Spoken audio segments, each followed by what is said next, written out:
So simulan natin dito mga idol. Justin Brownlee cleared na at makakapaglaro na sa FIBA Asia Cup ngayong Agosto. Ito pang update natin, posible at malaki na ang tsansa na maging local player.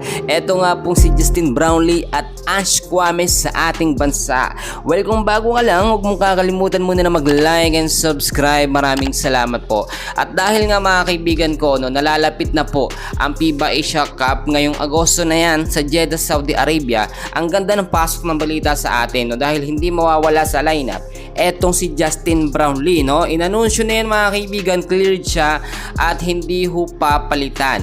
So ngayon, kinokontak na rin ni Coach Timko yung availability nga ni Kai Sotto kung kamusta na ang kanyang injury o kung kakayanin na ba nitong maglaro sa FIBA Asia Cup ngayong Agosto. Dahil kung napansin nyo sa update kay Kai Sotto, nagpakita na siya sa Japan, sa Japan B-League, sa kupunan niya sa Koshigaya Alphas, and so far may mga update na posible na nga po itong makapaglaro or dumadaan na sa pag-e-ensayo. Kapag ka okay at na-cleared na rin si Kai Sotto mga kaibigan, meron pa tayong dagdag na dalawang shooting guard, etong si Renzo Bando at si Jordan Heading. May mga nagsasabi nung mga nakaraan, hindi na daw po magdadagdag si Coach Timko sa lineup ng Gilas Pilipinas. Kapag hindi nagdagdag, mangyayari lamang yung nangyari sa FIBA Asia Cup qualifiers na tinalo tayo ng mahihinang kupunan, kahit ng Chinese Taipei.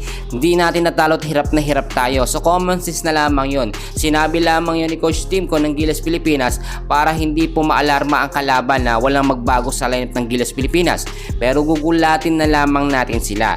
Yung pangalawang update natin mga kaibigan, ngayon nakita natin merong update na lumabas patungkol sa ilang players po ng Meralco Bulls. Tulad na lamang ni Cliff Hodge at Chris Banchero na pinayagan na po ng FIBA na maging local player sa FIBA rule nila yan. Dahil nga po bago sila, yung mga player kasi na yan, bago mag 16 years old, hindi po nakakuha ng passport, At nakita naman natin, yung ganitong klaseng posibilidad na pinayagan sila maging local player ay posible at malaki ang tsansa na mangyayari din kay Justin Brownlee at kay Ange Kouame. Kung titignan nyo mga kaibigan, ito yung sinasabi natin dito na kailangan po kasi tumira ng almost 10 years, itong mga player na ito o yung mga half fill-am natin bago sila may considered bilang isang local player.